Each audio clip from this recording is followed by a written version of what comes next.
Hello and welcome. It is Eric Erickson here. The phone number, if you would like to join me, is 877-97-ERIC, 877-973-7425. This glorious Wednesday morning. It's blue sky outside my window. There's no rain. The temperature, I actually slept with the window open last night. So I have a sore throat naturally, which is always great for radio. I'm sure you wanted to know. At the bottom of the hour, I'll tell you this. At the bottom of the hour, Senator David Perdue is going to join me. He's got his opponent now, Jon Ossoff, who's already flip-flopped on whether or not he wants to defund the police or not, which is a little bit silly. Tomorrow evening, those of you up in Habersham County and the like, you may see me. I will actually be up there in God's country. And I know the people of Middle Georgia are saying, what about us? Aren't we God's country? All right. Yes, and for those of you who are watching on the live stream, yeah, you're right. I'm wearing a T-shirt, and the reason I'm wearing a T-shirt instead of a collared shirt is because I got to do laundry. Okay, let's get to the president's speech, shall we? Those are the important things. I've got to actually say it was a very good speech by the president of the United States yesterday. Shortly after we got off the air, the president, unveiling his criminal justice reform, actually met with a significant bipartisan praise. Now, the Democrats in Congress obviously were critical because that's what they do. But here now, the president of the United States. And thank you all for being here as we take historic action to deliver a future of safety and security for Americans of every race, religion, color, and creed. We're joined today by law enforcement professionals and community leaders. Though we may all come from different places and different backgrounds, we're united by our desire to ensure peace and dignity and equality for all Americans. I've just concluded a meeting with incredible families, just incredible families that have been through so much. The families of Ahmaud Arbery, Botham Jean, Antoine Rose, Jamel Roberson, Adiana Jefferson, Michael Dean, Darius Tarver, Cameron Lamb, and Everett Palmer. These are incredible people, and it's so sad. Many of these families lost their loved ones in deadly interactions with police. To all of the hurting families, I want you to know that all Americans mourn by your side. Your loved ones will not have died in vain. We are one nation. We grieve together, and we heal together. I can never imagine your pain or the depth of your anguish, but I can promise to fight for justice for all of our people. And I gave a commitment to all of those families. A little bit more from the president and his police executive order. We'll get into the meat of it here. Americans can achieve anything when we work together as one national family. To go forward, we must seek cooperation, not confrontation.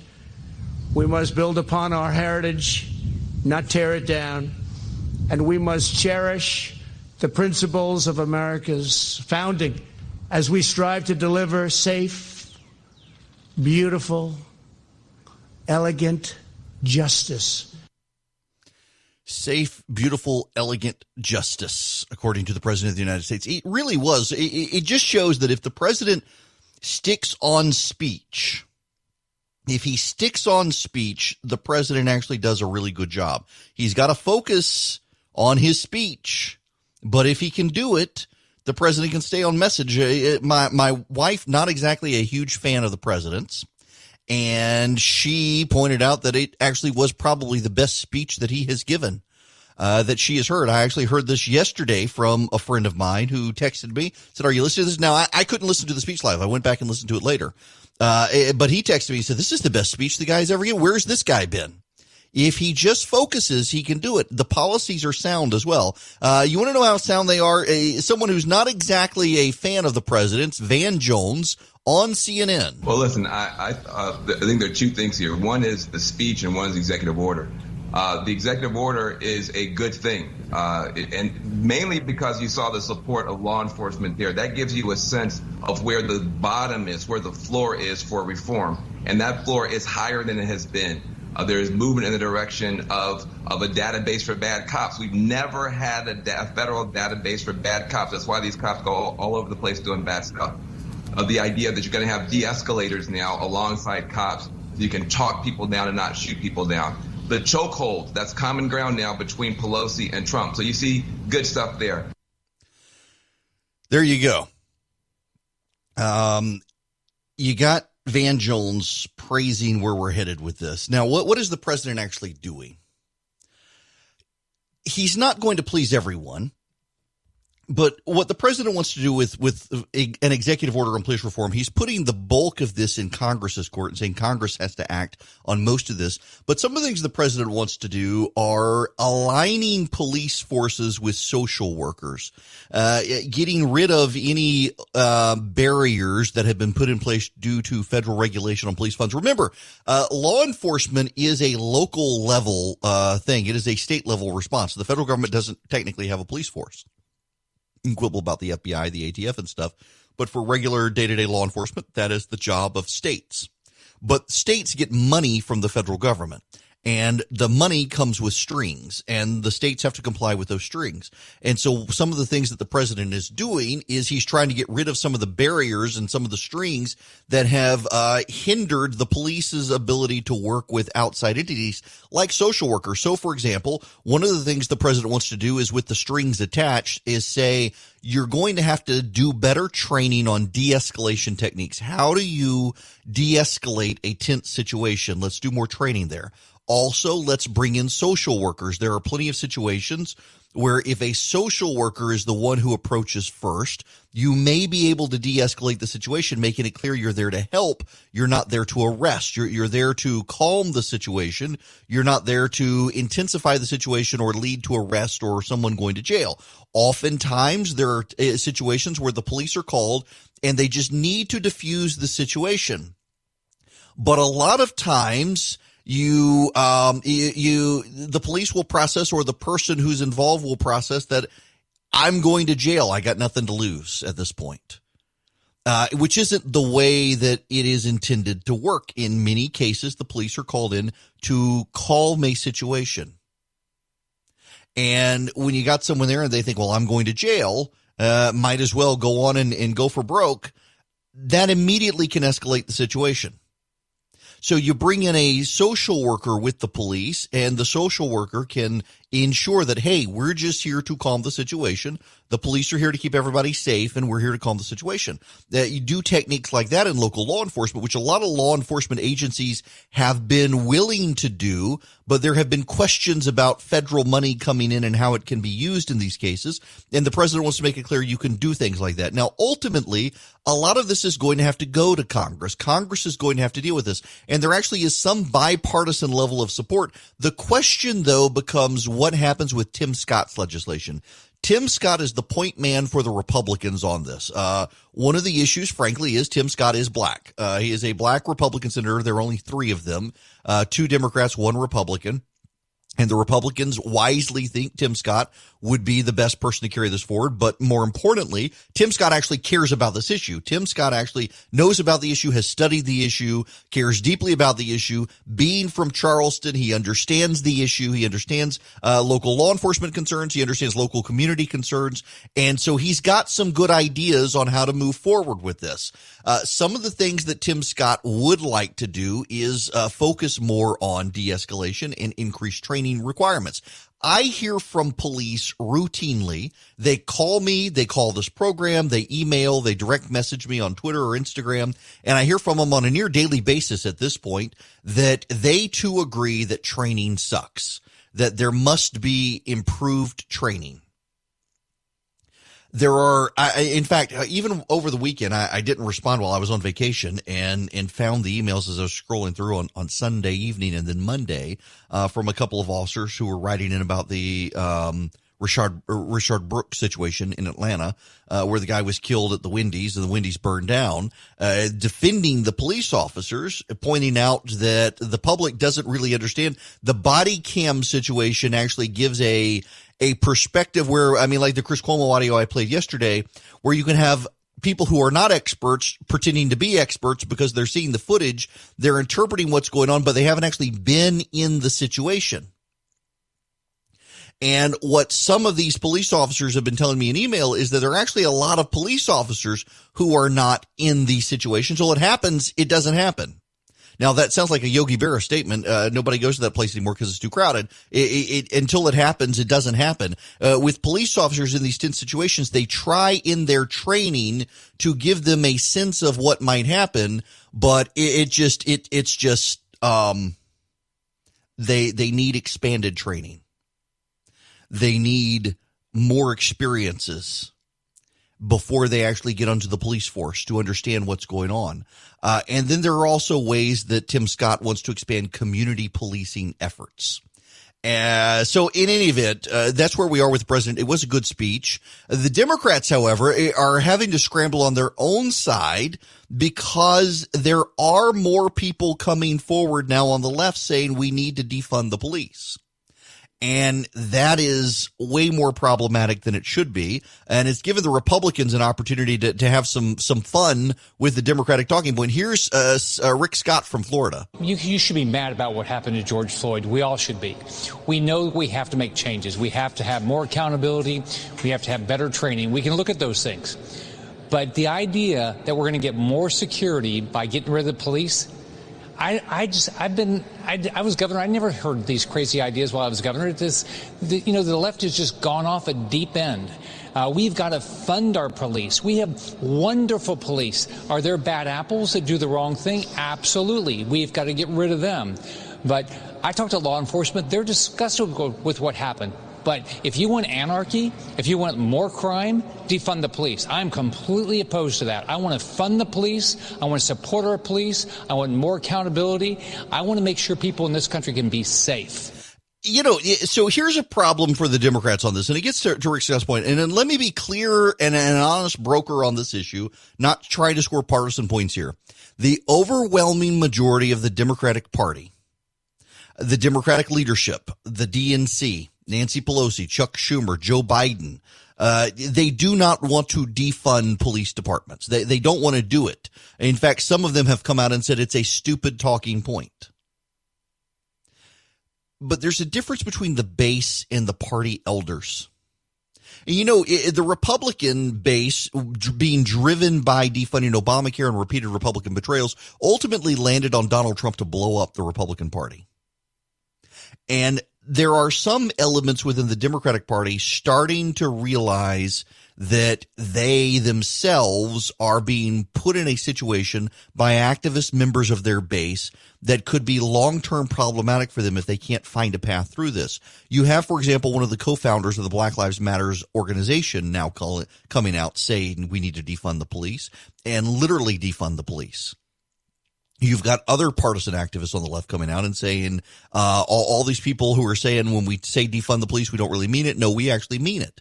This was one of the ways the Democrats initially tried to steer through this was to say we're saying defund the police, but we don't actually mean defund the police. And now you've got the Democratic activists coming out saying, oh, no, we really do mean defund the police. They're not going to be able to do that. And it's going to blow up in the faces of the Democrats if they can't find a way through this. And this gives the Republicans an opportunity that they've seized upon to force the Democrats to stand for law and order, knowing that if the Democrats do stand for law and order, the Democratic base is going to revolt against the Democrats. I mean, at this point, the Republicans have nothing to lose. You might as well try a crack above the Democratic Party. And the law and order issue is one of those where it could help. And I do have to say, we've had police all over the country resigning in the last few days. If you see a crime wave come out of what's going on right now, the Democrats are going to have a hard time headed into November as crime is spiking and Republicans say, hey, your side is the one flirting with defunding the police. And people will get that. Welcome back. At the bottom of the hour, Senator David Perdue is going to be joining me. If you haven't seen this yet, let me get the actual name of the let me get the name of the sheriff. I want to make sure I have this right. So was it Aaron Burnett, I think, on CNN, invited on Sheriff Williams to talk about the shooting, Alonzo Williams. No, this is Brianna Keeler at CNN, and wanted to talk to Sheriff Williams, who is from Georgia, from Burke County, to talk about the officer-involved shooting of Rayshard Brooks. And, well, didn't go the way some people might have wished it went. This is Sheriff Williams. 30 years in the business, police and law enforcement, and 27 of those years having taught use of force and taught hundreds and hundreds of law enforcement officers across the state of Georgia and other states. I just think that he's a lawyer. He's not a law enforcement officer. I think that it's just a ridiculous statement. Obviously, we saw in the video that Brooks was engaged in a fight with the officers. They were on the ground. We know that when we're on the ground, we have a very high likelihood of being hurt or killed. It's not the place we want to be. This is not a wrestling match. Brooks is able to take a non-lethal weapon, a taser, away from one of the officers, and he flees. They give chase. He's committed to felony obstruction of an officer counts, and he needs to be held accountable. So they were perfectly justified in running behind Brooks to capture him. Brooks turned back to the officers and fired the taser. And we all know this is a third law enforcement agency I've been head of, and in every agency I've gone to, I've required every officer who carries a taser to be tased with it, so that you understand the incapacitation. 5 seconds, 1001, 1002, 1003, 1004, 1005. That's 5 whole seconds that if an officer is hit with that taser, that all of his muscles will be locked up and he'll have the inability to move and to respond. And yet he is still responsible for every weapon on his belt. So if that officer had been hit, he still has a firearm on his side, and the likelihood of him being stomped in the head or having his firearm taken and used against him was a probability. And so he did what he needed to do, and this was a completely justified shooting. Wow, good for him. So the Sheriff Williams, is black, and he's now under criticism for defending the police officer, which is absurd. You know, this is one of the chief frustrations here, that if we are to be judged by the content of our character instead of the color of our skin, to attack this sheriff for standing by a law enforcement officer because he's not standing for black people is absurd, and yet it's happening. This is why you can't have nice things. It really is just bizarre to me where the conversation is headed and not headed in this country. And that's part of the ultimate problem here, is that you have people with less than pure motives now trying to hijack and steer the conversation. I don't know that most people would disagree with the idea that there are conversations we as a people should be having in this country. I mean, I think we should. But there are also people on the left who would like to hijack this. It's amazing how many of them have decided that socialism is the answer. And yet they decided that socialism was the answer for everything else. They're not questioning any of their priors. They're just using each and every situation to justify their move for communism, for socialism, for all sorts of nonsense, for economic wreckage in the United States of America, because they have never particularly cared for this country, and every little grievance can be amplified to try to get other people to care for the country. And the success of this country will be over whether or not we can stand up to this sort of nonsense as it proceeds from the American left these days. When we come back, Senator David Perdue is going to join me. It is Eric Erickson here. Welcome back. The phone number is 877-97-ERIC, 877-973-7425. Joining me, the senator from the great state of Georgia, David Perdue. How are you, sir? Good morning, Eric. I'm great. I hope you are. I am. So congratulations on getting an opponent who can't really decide but seems to want to defund the police. You know, it's amazing to me the radical notions that these liberal Democrats are perpetrating, and then they won't stick with it. You know, when they hear how outrageous it is, once they say it, then they start backtracking a little bit. But this is what we're going to nail them with. I mean, they want to get rid of ICE. They want to defund the police. They want open borders. They want a Green New Deal, which is outrageous. They want to bail out all the big states that have been fiscally irresponsible, which would be about $6 trillion, by the way. I mean, what they're talking about is madness.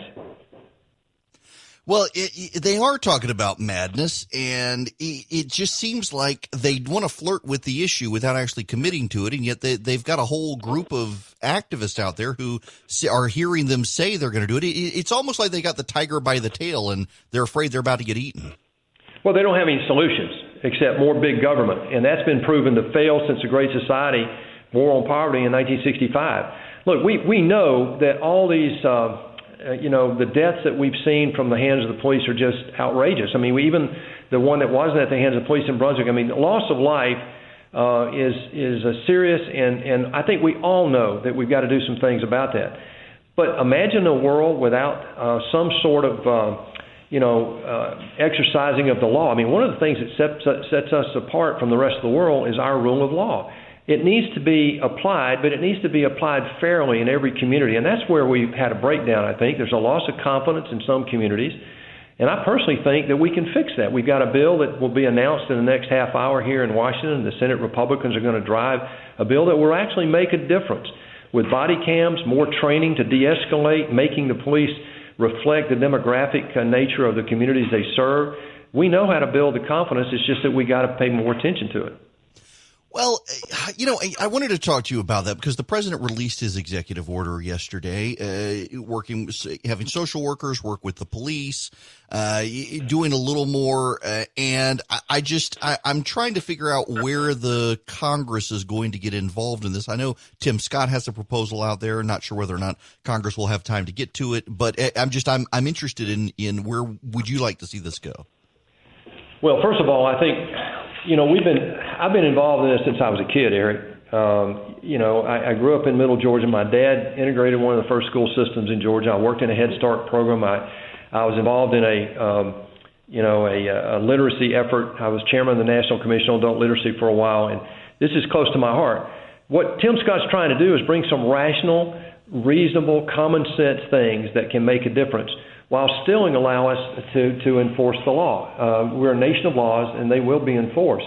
But we have, inalienable rights in the First Amendment, Second Amendment, all that need to be protected. And believe it or not, police forces help us do that. But there are things in there, training, better database, reflecting the community, and learning how to de-escalate these situations will not deter enforcement of the law. I'm outraged, though, that the Democrats want to jump to the extreme, and this is what they do all the time. And what they're trying to do, they want to have nationalized elections. They want the federal government to run all the elections. They want to do away with the police. They think some community group of do-gooders, community organizers, will get around and help us apply the law. We know what that would turn out to be: anarchy. Well, yeah, okay. So since you went there, I'm going to go there. I know you probably haven't seen this because I only saw it right before the show started. The Washington Post has what is all I can describe as a fawning profile of this little collective that's taken root in Seattle and blocked off certain streets there. And if I just think if a group of conservatives or Christians took over 6 city blocks and didn't let anybody else in, they wouldn't be giving it such glowing coverage. But the point there is I noticed in this that everybody who has taken up residence in this little 6-block area, they all agree politically on everything. And it seems like the political left and the Democrats right now can't fathom that anyone might disagree with them on some of these issues and are thus trying to pursue policies that would silence anyone who really does disagree with them on how to handle law enforcement, how to deal with race relations in the country, all of these things. They just want to shut everybody else up. Eric, you just hit the main issue in this campaign, and the Democrats are going to do everything they can to camouflage and hoodwink us into not believing that is the essential issue. I believe. If you listen to Chuck Schumer talk about what he wants to do with the majority that he thinks he's going to get, and Georgia is one of the 5 states that he is targeting right now to do this. This is what he has said publicly over and over for the last year. If they get the majority in the Senate, what he wants to do is to eliminate the filibuster rule. That means they can do anything they want with 51 votes. Then he wants to add D.C. and Puerto Rico as 2 new states. That'd be 4 Democratic senators. He wants to add 4 seats to the Supreme Court, and you can better bet he would not put reasonable, balanced, Constitution-supporting jurists on there. He'd put radical activists on there. He wants to add 4 seats to the D.C. Circuit, the Ninth Circuit, and, oh, by the way, they want to get rid of the Electoral College so that California and New York, 2 failed states, will be the model for America. That's what Chuck Schumer is saying publicly. That's what's at stake here. They want to shut down the opposing voice. And if they get the majority, I think they're very close to being able to do that, Eric. Now, what are your concerns about that? There are some troubling spots, I guess, on the horizon for the Republicans. Thankfully, I think all the polling I see sounds very good for you here in the state and the Republicans, but there are some states where you got some nervous Republicans out there. Well, I'm an outsider to this whole political process. Even though I've been here for 5 years, I'm still the outsider in the belly of the beast, and you and I talk about that all the time on your show. I see this with a different perspective. First of all, I don't like career politicians. I don't think that's what the founders had in mind. Second of all, though, I think we have an onslaught right now where the Democrats are targeting Colorado, Arizona, Georgia, North Carolina, and Maine. And then they've added Iowa and Montana. So there's 7 states with 8 seats. We have a 3-seat majority. And so they have a different model. They're growing their ground game. They've got billionaires using dark money to fund their ground game. They did it in Georgia in 2018. They did it in Ted Cruz's race in Texas in 2018. And they're now contracted with the Democratic Party. Stacey Abrams is taking that to 20 states, Eric. So we know the game plan. What we've got to do is make sure people know the truth. I trust the voters of Georgia.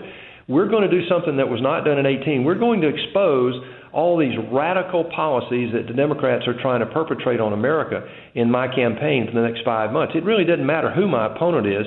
They're going to be a rubber stamp for Chuck Schumer, Nancy Pelosi, Bernie Sanders, by the way. If we lose the majority in the Senate, Bernie Sanders will be chairman of the Budget Committee, if you can believe that. Putting a communist in charge of the Budget Committee, exactly. Gosh, exactly. That's like putting an alcoholic in charge of the liquor store. That's a great. Can I use that? Yeah, you can use that. My goodness gracious, yeah. Well, let's focus on Georgia now here for a minute, because you did have this massive primary on the Democratic side of people trying to run against you. They settled on Ossoff, barely getting out of it without a runoff. I've been meaning to tell you this story. I mentioned it on the air the other day. I was on a panel of journalists last week. And I don't know why I was there. I was the only one who wasn't a journalist, but all the journalists were talking to each other, said, have you ever seen his investigative work? How is he an investigative journalist?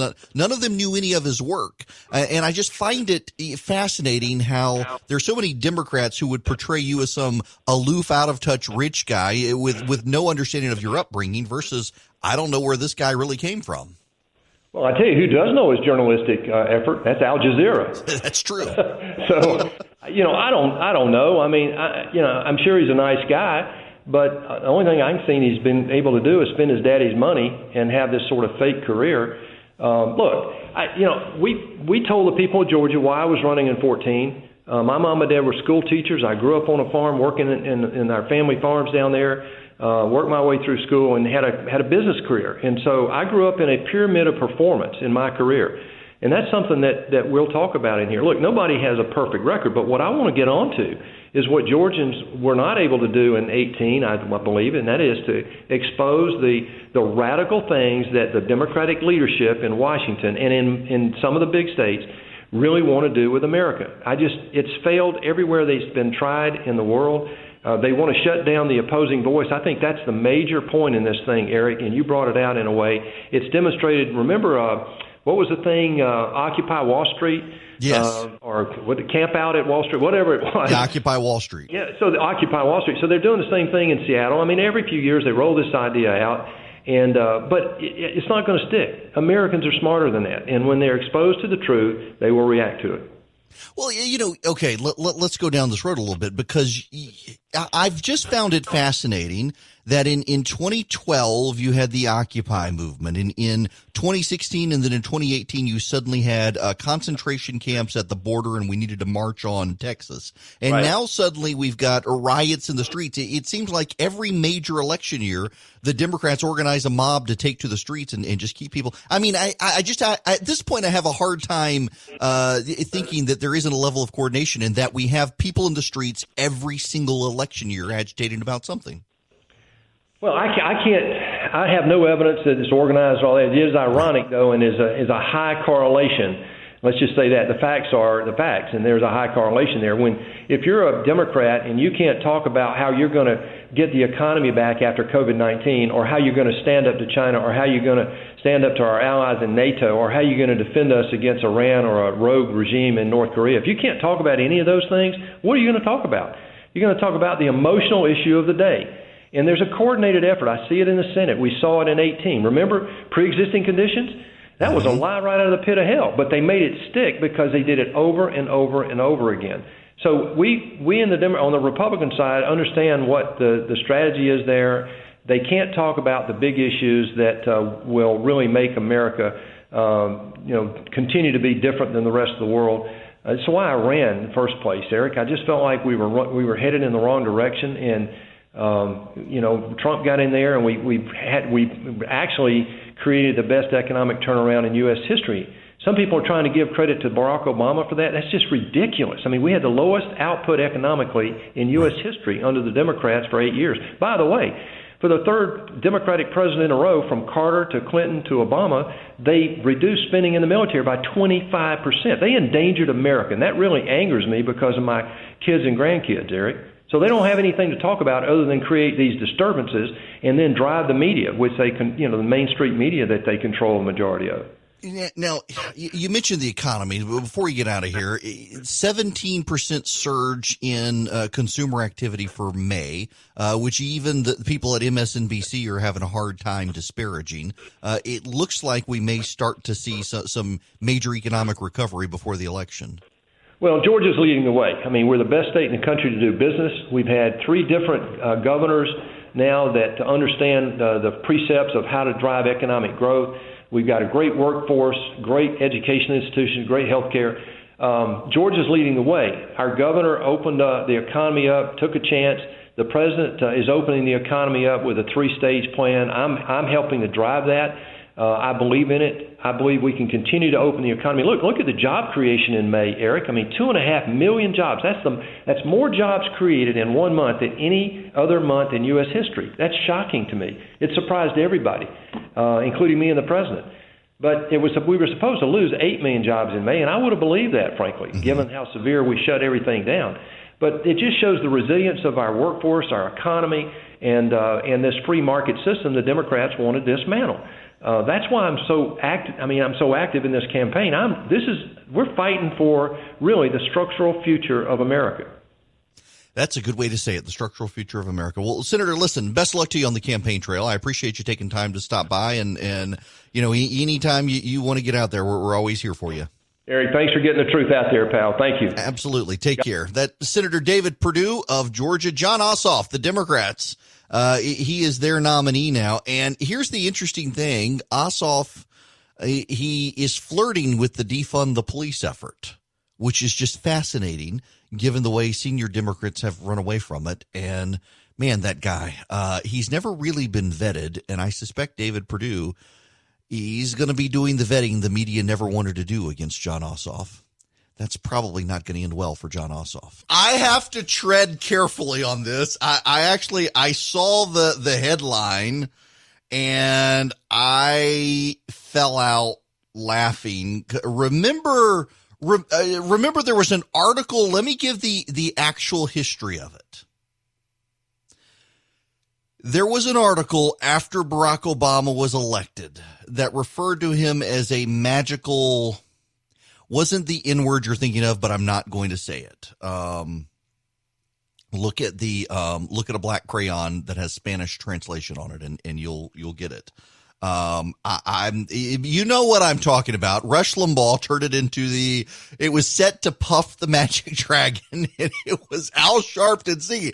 And Rush got all sorts of hate for it, threatened to boycott stuff, and it was actually a parody of this column, and I believe it was the Los Angeles Times by, I think it was a black psychologist or sociologist writer, and it caused all sorts. Well, I saw this article and I had to send it to Rush this morning. Here's the headline. Essential workers are the new magical, that word.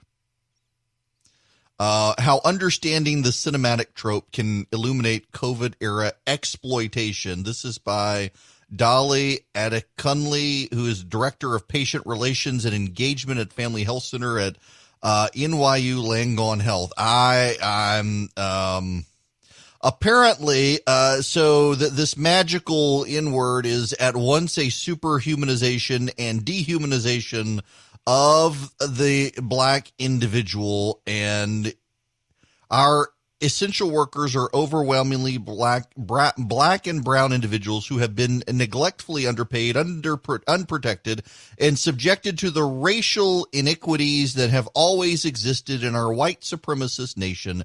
Capitalism has consistently demeaned our cashiers, grocery workers, delivery persons, sanitation departments, custodial workers, medical assistants, and transportation employees. However, in our national moment of crisis, their service has been rendered critical and their compliance imperative under the watchful eye of technocrats and governmental autocrats parading in democratic regalia. The essential worker is extended sufficient compassion so as to ensure their continued service, and not a drop more. The essential workers bound to their labor through financial imperatives. You mean a paycheck?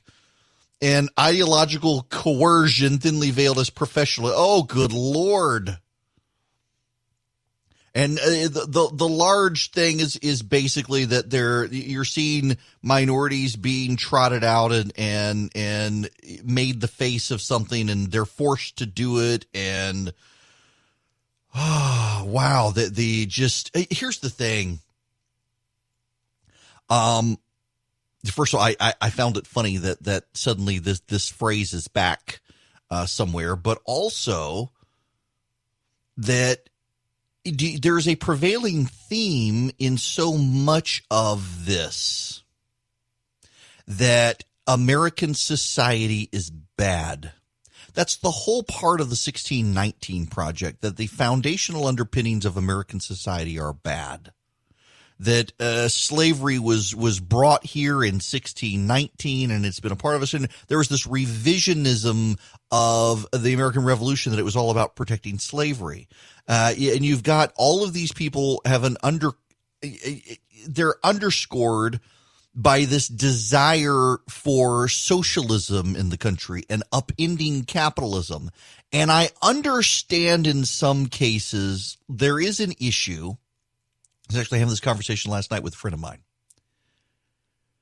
When you're a white person in the United States who has not had to deal with Jim Crow and slavery, if you are a multi-generational American family, white American family, you have had a head start in the accumulation of wealth that a black family has not had.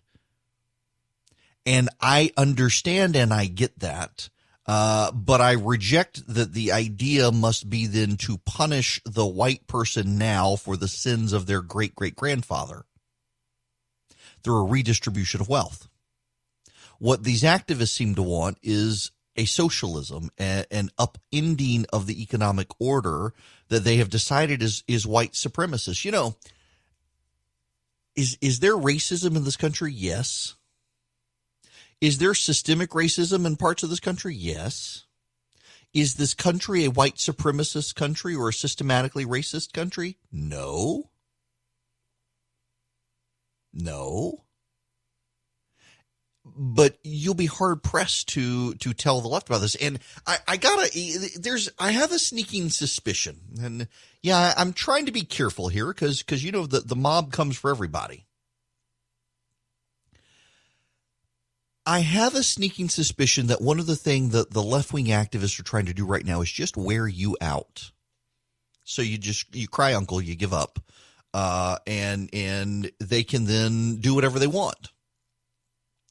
And unfortunately, I think that ends badly for everyone, because what's going to happen is there will be some level of fostering resentment. And I think that resentment will build. Because one of the things that gets missed in the conversation is that there are pockets of people in this country who are not black who also suffer from systemic injustice in this country. And because they happen to be poor white people in Appalachia, you're not supposed to talk about them because it muddies the narrative. That there are problems in this country, there are race problems in this country, but there are also problems that aren't race problems, that are socioeconomic problems, but the solution is not socialism. It's actually more free markets. Hello and welcome. It is Eric Erickson here with a lot happening across the state of Georgia right now. The phone number, if you want to be a part of the program, 877-97-ERIC, 877-973-7425. Georgia is one of only 4 states in the nation that does not have hate crimes legislation. There is national pressure being brought to bear on the state of Georgia to pass hate crimes legislation. The House of Representatives in Georgia passed hate crimes legislation, and the House is playing hardball with the Senate in Georgia, essentially saying no legislation at all is going to pass at this point unless the Senate bends to the House and proceeds with hate crimes legislation. The House of Representatives has a rules committee that sets the flow of legislation to the floor of the House, and the chairman of the Rules Committee and the Speaker of the House have said they will pass nothing from the Senate until the Senate passes their hate crimes legislation. The Lieutenant Governor of Georgia is saying not going to happen. He's going to come up with his own proposal that's going to be more strident than the House proposal. Now, here's what you need to understand about the House proposal. The House proposal is a symbolic measure that will enable elected judges to grandstand and DAs to grandstand. It actually doesn't do anything other than make your life more difficult with thought crimes. What do I mean by that? Well, there are 2 ways that hate crimes have been pursued. Now, let me start philosophically with this. I oppose hate crimes legislation, and I oppose it because I believe it legislates thought crimes. When you commit a crime against someone, the odds are you hate them. And as a result of that, there's no reason to have an additional crime for your state of mind. Your state of mind should be baked into the law. So, for example, with murder, you have malice, malice aforethought. You have an anger, a contempt, a hardening of the heart before you take someone's life. With murder, there is a hate already baked into that law. Having an additional hate crime, it's just feel-good leftism, where you are essentially codifying a left-wing 10 commandments in state law as secularism becomes a theology and theocracy, and secular religion becomes the law of the land. You've got to have, just in the Bible, you have the 10 commandments. In secularism, you have hate crimes. We're going for the crimes of the heart. Instead of being judged by God because God doesn't exist in secularism, you must be judged by the state. The mob is God in the form of the state. Georgia is being bullied because it's one of only 4 states without it. The Ahmaud Arbery situation has gotten the Speaker of the House and the Democrats in the state legislature to decide we must have hate crimes legislation. They don't want to give us RFRA. but they want to give us hate crimes legislation. Notice the Supreme Court on Monday in the gay rights decision made a big deal out of having RFRA on the books, and our state Republicans are refusing to give us RFRA here, but they want to give us hate crimes legislation. Well, Jeff, one of the ways that hate crimes legislation emboldens ambitious elected officials is this. It becomes an add-on. Now, what do I mean by that? Well, what happens is you add on you add on to the sentence. You make the sentence more strident. So the jury finds you guilty of, let's say the jury finds you guilty of arson. The judge, at the request of the elected judge, at the request of the elected prosecutor, then decides that, well, hate was involved. You burned down the church. It wasn't obvious when you drew the swastika and burned the church that you hated the church. No, we're going to also add in a hate crime, and so we're going to make you stay in jail longer. And the judge does it at the request of the prosecutor. The jury is never involved with it, and what it does is it allows prosecutors and judges in particularly progressive areas to run championing the issue of hate crimes, that they've gone after hate crimes, they've gone after the bad guy, and by God, the judge and the DA, they took care of it. Well, a more legitimate way to deal with the issue of hate crimes is you actually make it a crime that must be charged and determined by a jury. So the overambitious prosecutor and the overambitious judge aren't the ones involved. It's the jury that actually makes the decision. The issue here then is that the overambitious prosecutor and the overambitious judge have to deal with a jury that has no ambition to even be in the jury to begin with. They're in a hurry to get out of there. They don't want to be there, but they treat these things much more carefully because there are parameters by which you could determine whether or not there's a hate crime. Well, the House version of this allows just the judge to do it. The Jeff Duncan proposal would go much further and require that a jury be the determinant on whether or not there's a hate crime. Like the House version, the Senate version would impose penalties for crimes motivated by age, gender, race, ethnicity, or sexual orientation, but it would include culture, exercise of religious beliefs, and exercising rights guaranteed by the First Amendment as protected classes. I think they should add police in there as well. Crimes against police should be a hate crime if we're going down that road. It would allow members of the community to file a warrant to force a grand jury hearing for a hate crime charge if a prosecutor doesn't do so. The charges would carry a penalty of 1 to 5 years under the proposal. And it spells out a mandate that law enforcement officials track hate crimes for the first time in the state.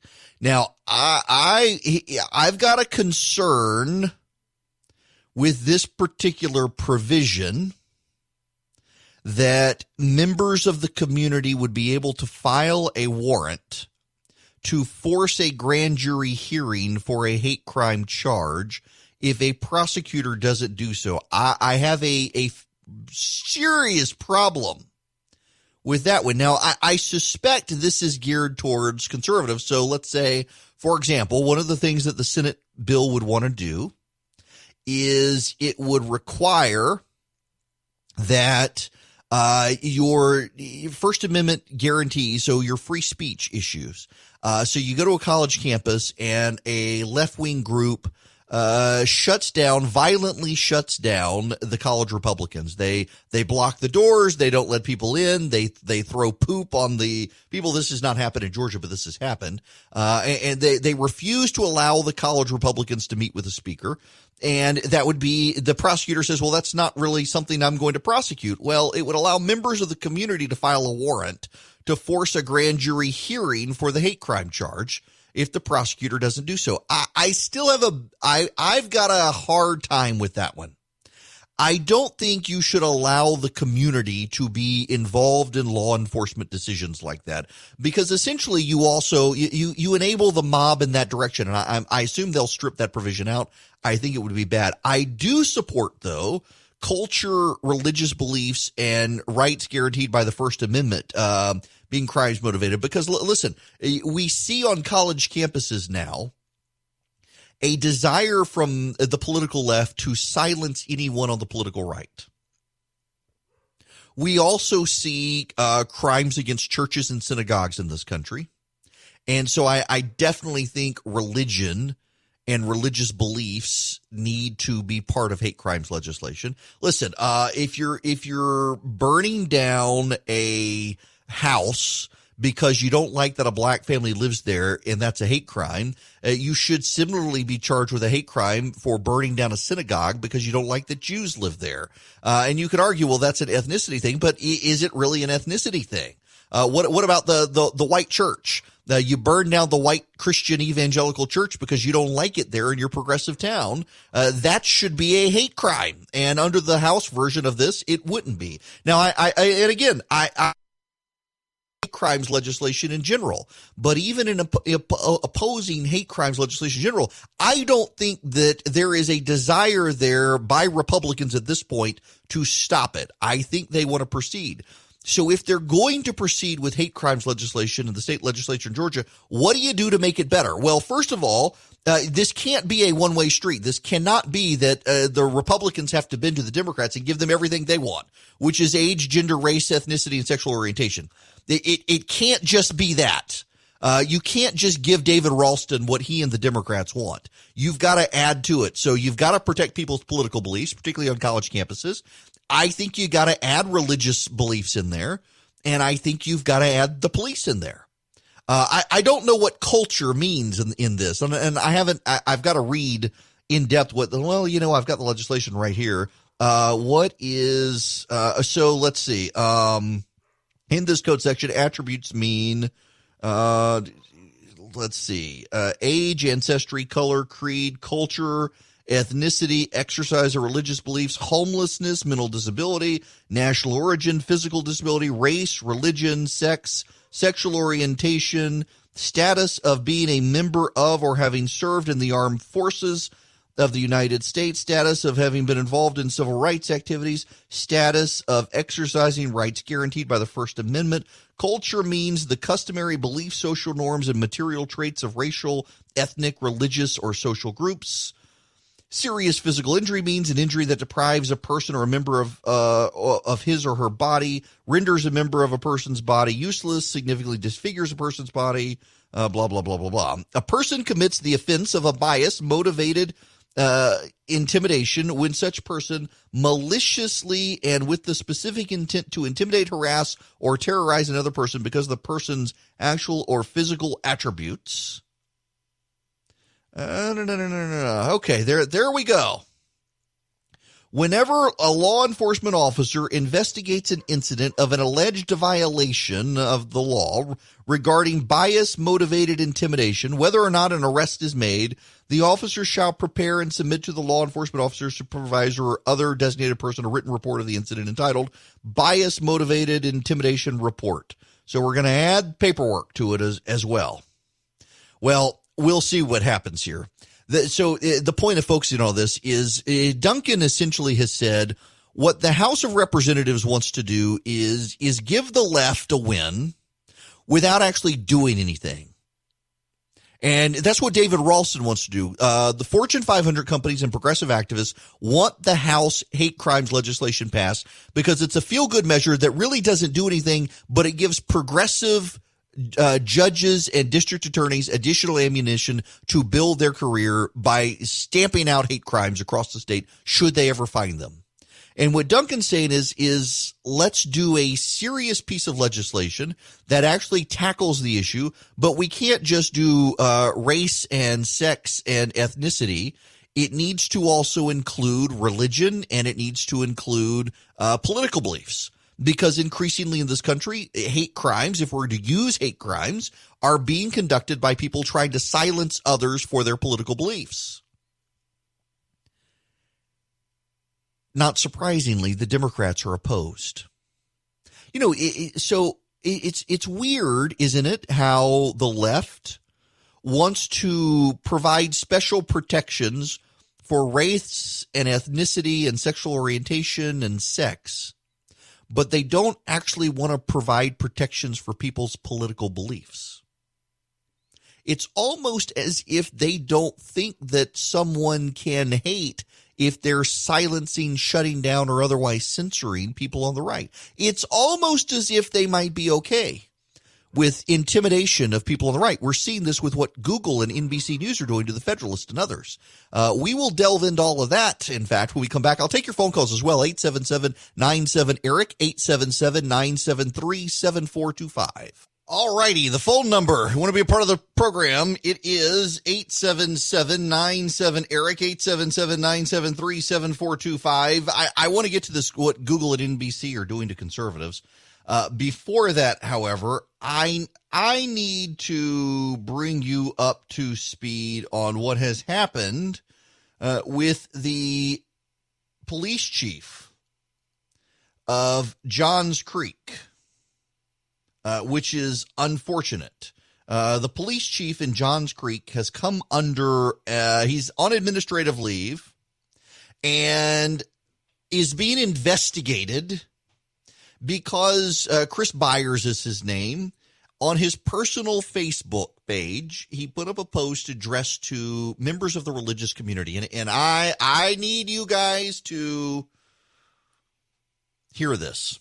This is important. Black Lives Matter. It's a statement of fact. But it's also an organization. Black Lives Matter, the organization, is a far-left progressive group. Its founders have now come out for defunding police forces around the country. It wants to disrupt the nuclear family and believes it's essentially a white imposition. It is against biblical sexual orthodoxy. It wants to get away from heteronormative and cisgendered behavior. Black Lives Matters is not an organization that if you are an Orthodox Bible-believing Christian that you can have anything to do with. And that's not me, that's your scripture saying it. That they are very hostile to traditional Orthodox Christianity. And there are a number of pastors in Georgia and elsewhere who have very much wanted to ally with Black Lives Matter to prove they do believe that Black lives do matter. They take the organization that has embraced the statement and say, well, this must be the organization we want to partner with. And Chris Byers, the police chief, on his personal Facebook page said, hey, pastors, why not figure out what you're doing? What you're trying to do is ally with an organization that is a radical organization of leftists who are actually opposed to your values and are also hostile to police and who and some members have promoted police violence. And he also went on to say what happened to George Floyd was wrong. It was racist. There is racism. We need to fight racism. We need to stamp out racism. But affiliating with Black Lives Matters is not the way to do it. And by the way, Chris Byers, the chief of police in Johns Creek, Georgia, is correct. I've had actually a number of conversations with pastors in the last couple of weeks, several of whom reached out to me to get my take on Black Lives Matter, the organization. And I've said, no, you actually really can't partner with this organization. If you're a Bible-believing church, this is an organization that's not compatible with your faith. Now, let me read you some of their statements. We make space for transgendered brothers and sisters to participate. We are self-reflexive and do the work required to dismantle cisgender privilege and uplift Black trans folks, especially Black trans women who continue to be disproportionately impacted by trans antagonistic violence. We build a space that affirms Black women, is free of sexism, misogyny, and environments in which men are centered. We make our spaces family-friendly, which is good, but then we dismantle the patriarchal practice that requires mothers to work double shifts, whatever that means. We disrupt the Western prescribed nuclear family structure requirement. We foster a queer affirming network where we gather. We do so with the intention of freeing ourselves from the tight grip of heteronormative thinking, which is all words speak, word salad from the left in this sort of stuff. Some of the prominent leaders of Black Lives Matter now want to defund the police. And all the police chief in Johns Creek is doing, who is a Christian, who is concerned about police brutality in minority communities, comes out and says this is not an entity that churches should be affiliated with. And he's not wrong. Chris Byers is right. Well, the mob has come now for Chris Byers, and Johns Creek, Georgia, which is actually a fairly Republican part of the state, fairly conservative part of the state, the mob has come for Chris Byers, and the city has put him on administrative leave to investigate him for daring to speak the truth. Which I've got to tell you, I've got to say that essentially what they're alleging is that the meetings about what Byers has done led to assertions of wrongdoing by Byers that are not connected to the Facebook post, and an internal investigation into the allegations started. But this is what the mob does. The mob comes and then makes up allegations or takes problems that people had and amplifies them and twists them out of proportion to try to silence the person who raised the legitimate concerns. You see this with people in talk radio all the time. How many times has Rush Limbaugh his statements have been taken out of context or twisted? Ben Shapiro has this happen to him all the time these days with Media Matters. The mob comes to shut you up. The mob has come to shut up Chris Byers, and it's really sad to see a city like Johns Creek caving to the mob against this police chief. The phone number, if you want to be a part of the program, 877-97-ERIC, 877-973-7425 to Athens, Georgia. We go to the phones to Rooster. Welcome. Hey, it's good to talk to you again. I love your show. Thank you very much. All right, Rooster, we got to no, wait. We got to go back through this again because there are new people listening on new stations, and we got to go through your name here. Rooster. Where's this come from? Yeah. I make a chicken noise. All right. How long have you been called Rooster? It started ninth grade with ROTC. Before then, I had the nickname Chicken, different variations of chicken. When I joined ROTC, my first sergeant said, chicken's not macho enough. He says it's Rooster. Then Rooster sent. All right. Excellent. As long as this isn't like some new development in the past year, yet since ninth grade, we're going with it, Rooster. All right. Now we can get to your point. Okay. So you were mentioning with the hate crimes thing, why not put in there police as well? Mm-hmm. Well, there's other occupations that get mistreated as well, such as like solid waste or, let's say, for example, the DOT, we see DOT with like 15 people standing out there and we comment something that's derogatory about that. Why couldn't that be hate crimes? Yeah, crimes against people because of their occupation in general. Like the fast food worker who gets something thrown at him because the order was wrong. Exactly. We could actually, okay. So, Rooster, I gotta tell a story here now. This reminds me of something that's too good not to share.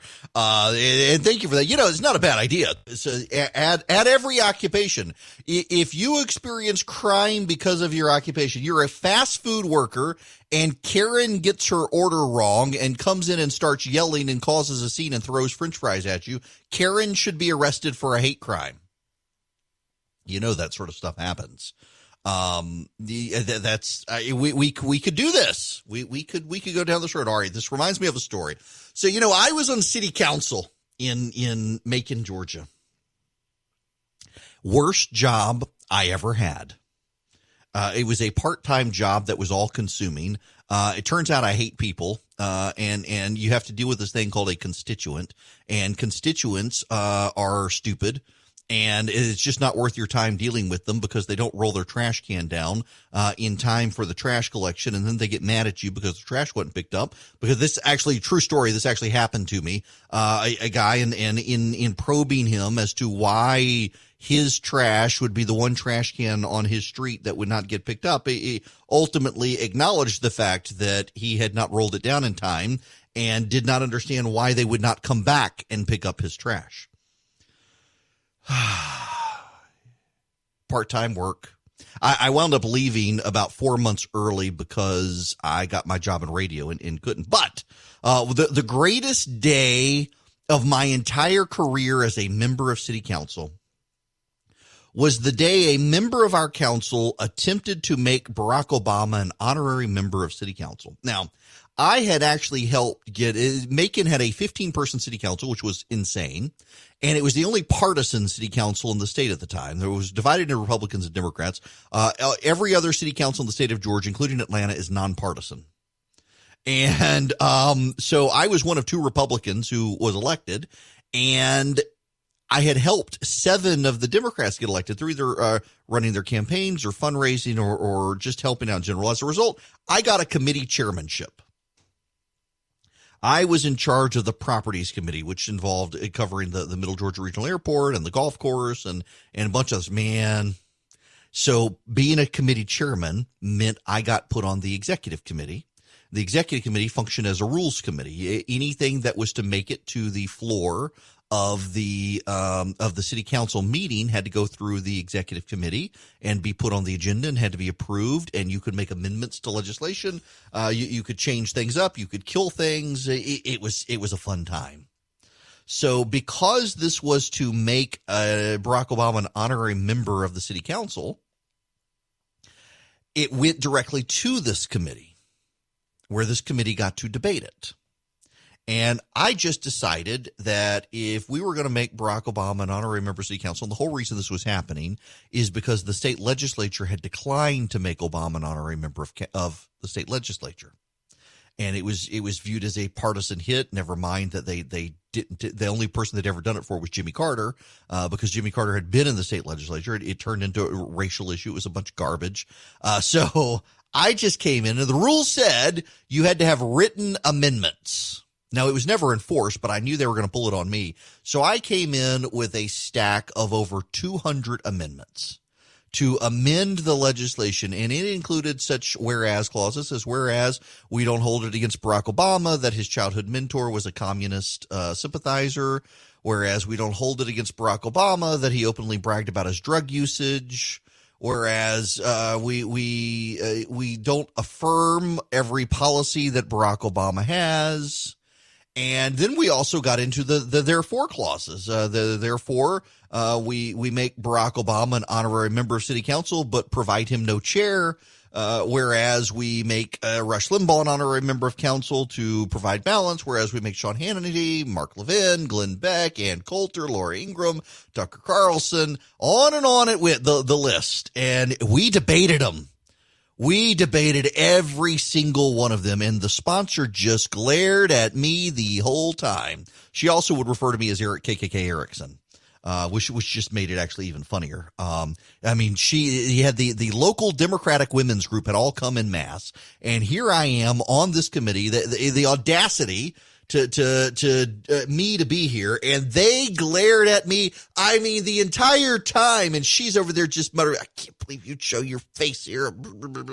Oh, man, they were just seething with rage, and it went on, and I got to debate, Mr. Chairman, I make a motion, and this is a committee. There's no, you can't just cut it off if you've got the written amendments in the committee. I knew the rules of this council.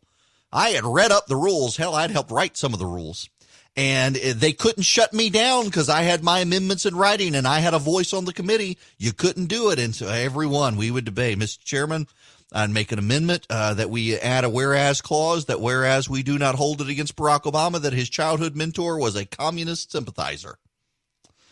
And would there be a second? Well, there was a second. And so then I got to talk. And the second was always the finance chair, who was not a fan of the presidents. He was a Democrat, but he didn't like the presidents. He was really a Republican, but he was a Democrat.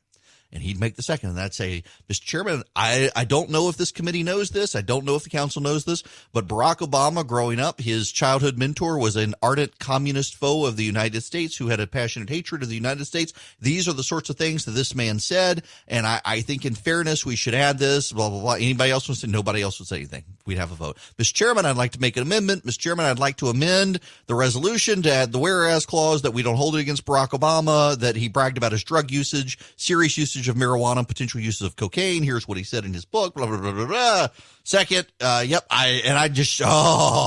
went on. Well, finally we get through all those, and I'm just dragging it out. And I just decided, by God, if we were going to do this, I was going to make it as painful as possible.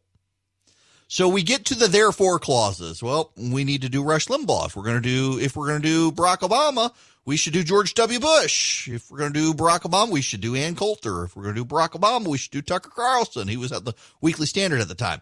And on and on. Well, finally, we get to let's make our spouses honorary members of the city council. We are now more than an hour and a half into the meeting of what should have been maybe an hour-long meeting. And we still got a whole lot of other stuff to discuss.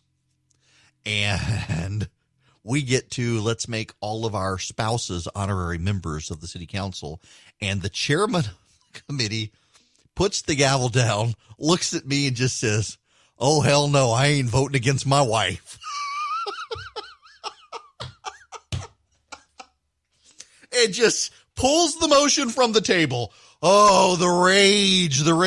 You want to talk about a hate crime? The stuff some of those people were saying they wanted to do to me after that meeting because of my political views and what I had done. They were out to get me. I had to sneak out the back door after it was over because they were the local Democratic women. They were enraged that I would do that. They were out to get me. Listen, this is why you need to add political, you need to add people's political views to the hate crimes legislation. Cause I have seen it. We've had people show up at our house before to harass and threaten us. I've had people put nasty stuff in the mail to me. People pull into our driveway, just cause they don't like what I say on the radio. Some crazy people. I'm saying. Political views add, and then this occupational stuff. Yep. You just keep adding it. That's what you do to the legislation. Add. This is a great way to kill the hate crimes legislation. Add police. Police should be in there. If you're going to put all this other stuff in, you need to put police in.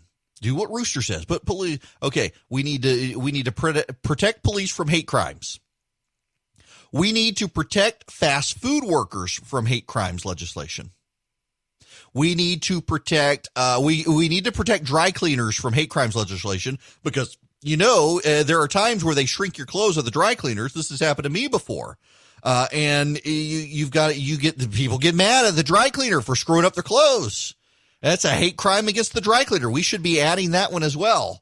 A Rooster mentioned the DOT. How many times have you gotten mad at the guy who's holding up the sign to stop you? Yes. I think we need to take care of those people as well from the DOT. The sanitation workers, Rooster mentioned the sanitation workers. I've had this experience as a member of city council. I've had this experience where someone was mad at me and mad at the sanitation worker because the sanitation worker did not pick up their trash can because they were too stupid to roll it down to the curb. We should protect the sanitation workers from the idiots who get mad at them for not doing what they do. That, my friends, that would be something that we could do. And we should do this. I mean, why are you against sanitation workers, Democrat? When this comes up for an amendment, why are you against police officers when they want to vote no?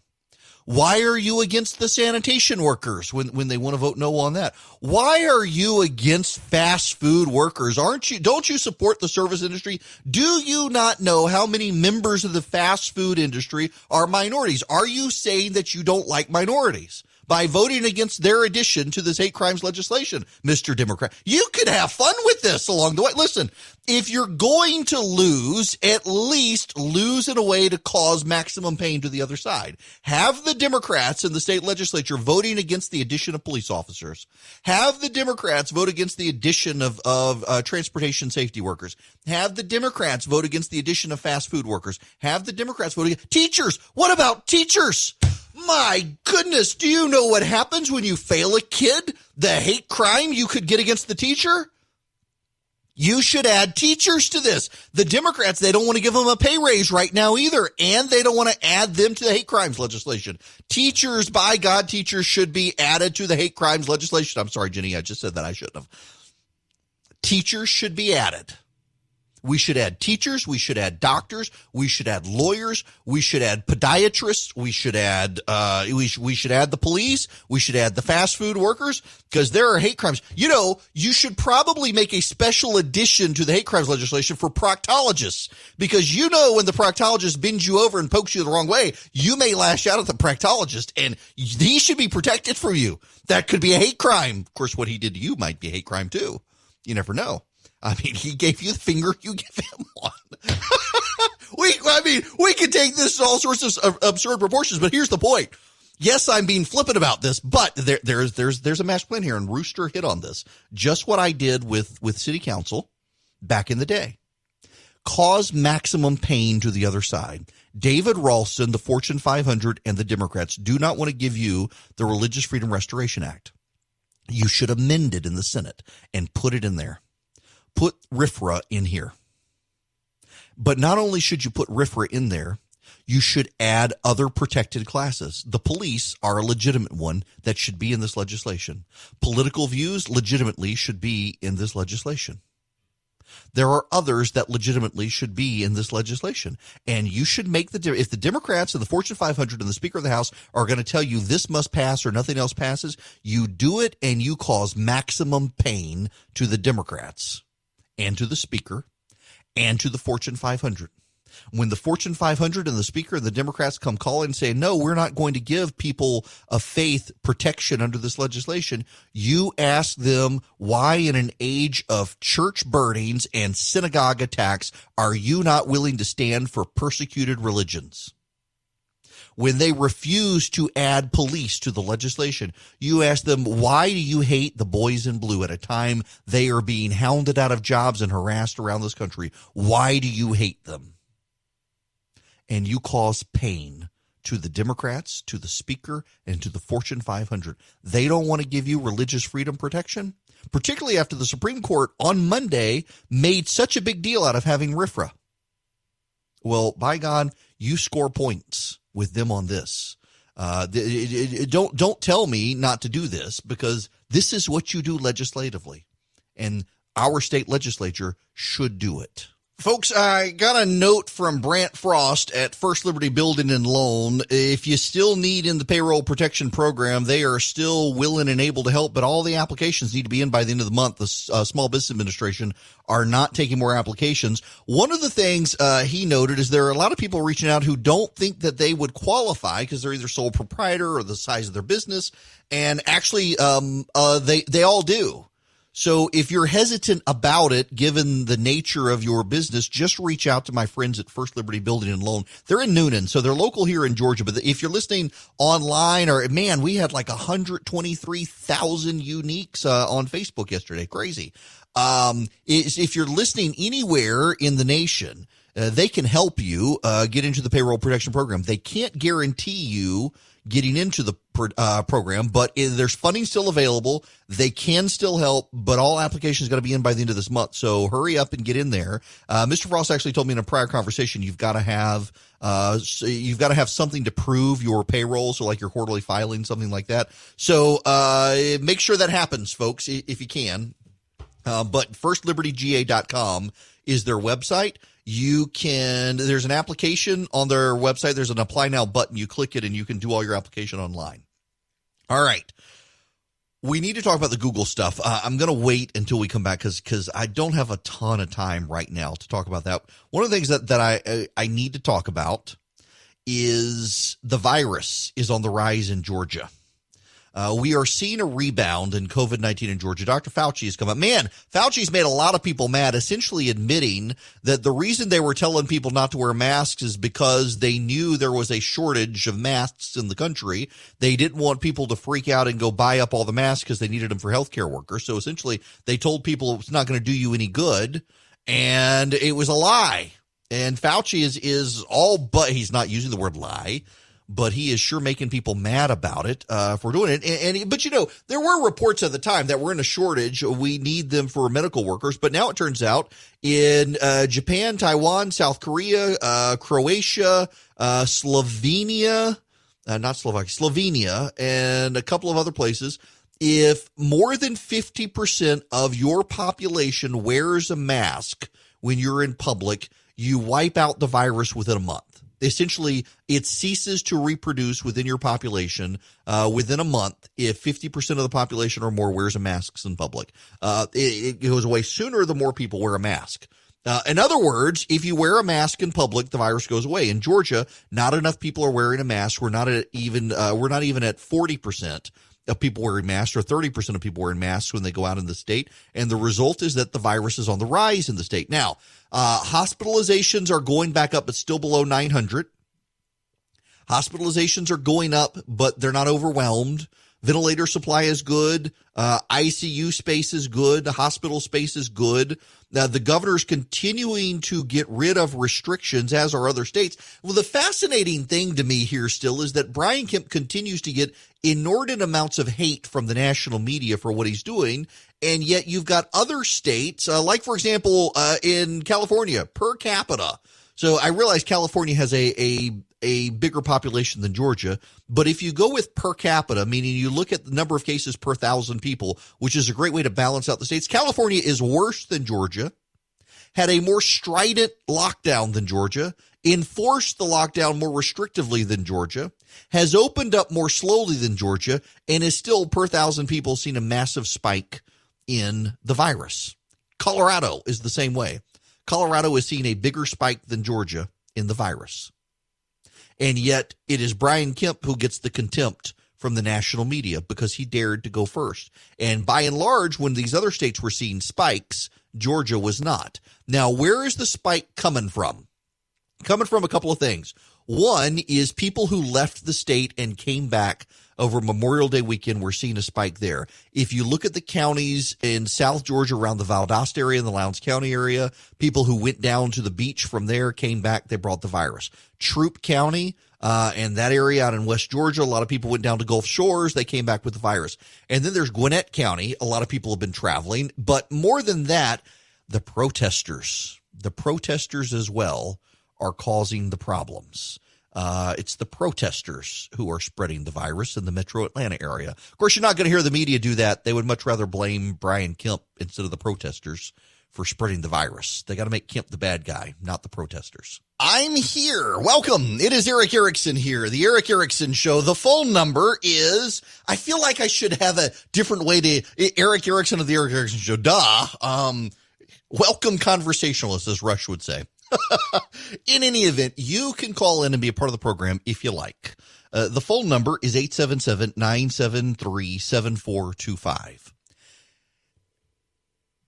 I want to start this hour with an issue that it seems minor in the grand scheme of things. There are so many bigger fish to fry out there today.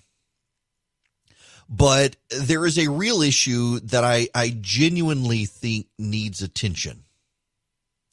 And there is a real issue that I think long-term is deeply damaging to a free press, but not just to a free press, to ideological diversity. There's a lot of talk about diversity these days, and that diversity is shallow diversity. I don't really mean that disparagingly, and I know it comes across that way, and I don't mean it that way. What I mean to say is there is a diversity that comes from looking at a person and saying, oh, you're different. you're male or you're female, you're black or you're white or you're Asian or you're Hispanic, or your family clearly is a cultural blending pot of multiple races and ethnicities over time, or you speak a different language or you're from a different country. What there is not is an intellectual diversity. We see that, for example, in Seattle. In fact, let me get this piece. Where did I save this piece? I had this piece earlier from the Washington Post. It is a profile of the place in Seattle where the kids have taken over. And I read this piece earlier, and I thought, if it was conservatives or Christians who had taken over 6 square blocks in Seattle, they wouldn't get this level of fawning profile. This is from the Washington Post. Antonia Osha has no formal security training, but around 3 a.m. on recent Saturday, they were called to help defuse the situation unfolding on a street corner. A man had been yelling, and he began punctuating his anger by knocking over a metal trash can. Osha, who is white and uses they-them pronouns, did not engage the man who is black directly. Instead, they, meaning he, began picking up trash while giving the man space. He quickly turned apologetic and offered to help clean up. For the past several days, Osha, 28, has been, wait. How can OSHA has been? It shouldn't be, because that doesn't represent they. It should be OSHA have been, because they have been. OSHA 28 has been serving as an unarmed volunteer sentinel or guard in the protest zone. OSHA, a self-described leftist libertarian recently furloughed from the Seattle International Film Festival, and other volunteers have been serving 4-hour shifts to help keep the peace. Wait, you mean they formed their own police force? The zone was formed last week amid the Black Lives Matter protests.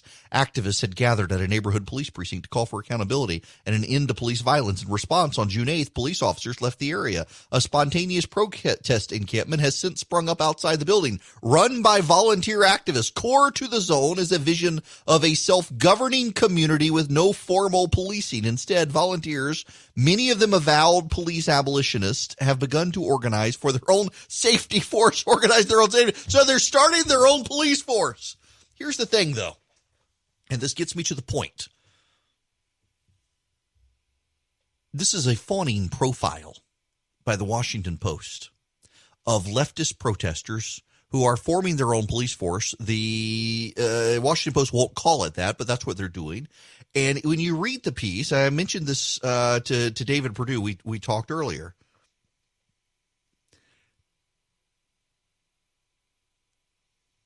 You realize that there's no one participating in this who disagrees intellectually. That they all get along. In fact, there's a street preacher who comes and preaches and talks about damnation, and they pulled him to the ground and attacked him. They're doing this in a way that allows for intellectual isolation and a lack of intellectual diversity. They can focus on the diversity of the crowd, and they totally ignore the fact that there's no diversity of thought. And in real society, there's diversity of thought. In real society, actually, the left won't allow conservatives to be left alone. They must be silenced. They must be driven away. They must be forced to adhere to left-wing ideology. They must be made scared so they don't say anything, or they must be made to care in a particular way, which leads me to NBC and Google. NBC News became an activist yesterday. NBC News has been doing this a lot lately.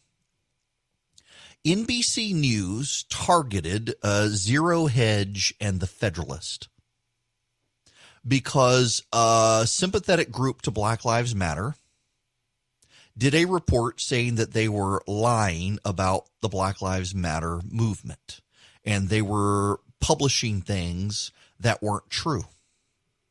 Google demonetized Zero Hedge and threatened the Federalist. The NBC News reporter, who's based in London and was a Labour Party political activist and also worked for Al Jazeera, but for some reason doesn't put that on her LinkedIn page. This Labour Party activist turned reporter cheered on the success. In fact, admitted in her piece that she herself had called Google and was the one who got Google to demonetize the Federalist for daring, and what was the Federalist in? For daring to run an article that criticized the media. And it turns out that the article itself, there was nothing wrong with the article. It was a comment to the article by a commenter who did not work for the Federalist, but like the New York Times, allows a comment section. And of course, you know, I got rid of the comment section at the Resurgent because comment sections always go straight to hell. And the Federalist, the law is very clear, isn't responsible for its comment section. But yet they're being punished by Google for their comment section in a way Google would never want to be punished by the federal government. Let me read you what this reporter from NBC News wrote. Google blocked the Federalist from its advertising platform after the NBC News verification unit brought the project to its attention. In other words, this woman who heads the NBC News verification unit brought the project to Google's attention and had the Federalist blocked. Zero Hedge had already been demonetized prior to NBC News's inquiry, Google said. Zero Hedge and the Federalist did not respond to requests for comment. Now, Google has since come out and said, no, wait a second, you're wrong. We didn't demonetize the Federalist, but we made them take the comments down.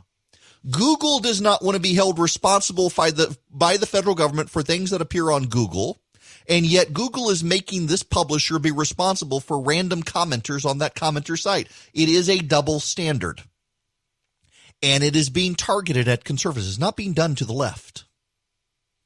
Here's my friend John Davidson. He was on Fox News talking about this. I personally never read the comments, and I encourage no one to read the comments. No, but this was really about trying to get the Federalist deplatformed, demonetized, and shut down because somebody over at NBC News doesn't like the fact that we often criticize NBC News and other mainstream media outlets for being dishonest and disingenuous, which they are all the time. And this is a great case in point, what you just explained. This entire story came out because NBC News brought this to Google's attention and then asked Google to comment on it or do something about it.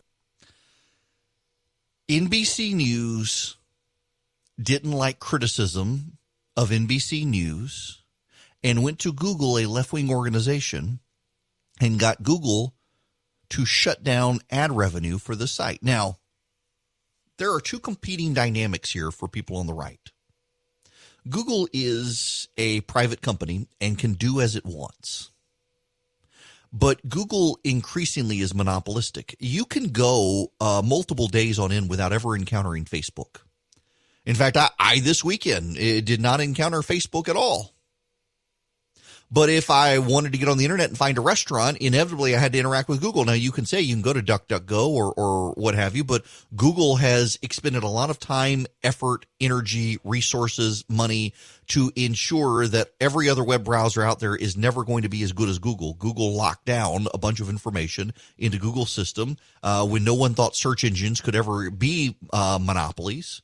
And has monopolized not just search, but Google also then went out and bought a bunch of advertising networks. DoubleClick and a bunch of other advertising networks that were independent companies were bought by Google, are now part of Google. And Google can use them monopolistically on the internet to control the revenue of other sites and make those sites play well with Google. This is one of the things you probably don't understand if you're not a web publisher, is that Google will enhance the search results that your website gets in its search browser if you comply with things Google wants you to do. Google has that much control over how your content displays. We at the Resurgent have repeatedly had pages demonetized because we wrote, for example, about guns, and Google's not going to monetize that. You know, Google has reached out and wants us in some way here to do more stuff on YouTube. Why would I want to do that? given how Google targets conservative groups. And that's the other thing here. Google constantly does this one-sided. You don't hear about Google doing this to left-wing sites. And more surprisingly, well, I guess it's not really surprising in these days, this day and age, you don't hear progressives out there saying Google shouldn't be doing this. A lot of progressives are cheering it on. They view the Federalist as a hate site. I've got a lot of reporters who really hate, who are friends of mine who hate the Federalist. I've got a lot of good friends. I mean, frankly, Ben Dominich, who's the founder of the Federalist, I wouldn't be doing what I'm doing for a living, but for Ben. Sean Davis has been a friend of mine for years. And you don't see people on the left stepping up and saying, wait, this is wrong. You don't see it because they're okay with the censorship and they want to throw in conservatives' faces. Well, Google's a private business. They can do whatever they want. You said so. Except no conservative genuinely takes that as a blanket position when they're a monopolistic enterprise. Libertarians might, but conservatives wouldn't. Conservatives do recognize there can be predatory, monopolistic interests and behaviors by a company like Google. And there is. When Google can end the monetization of a website, here, frankly, with the resurgent, we were able to move away to a smaller ad sales group than Google. They do exist. They're not nearly as robust.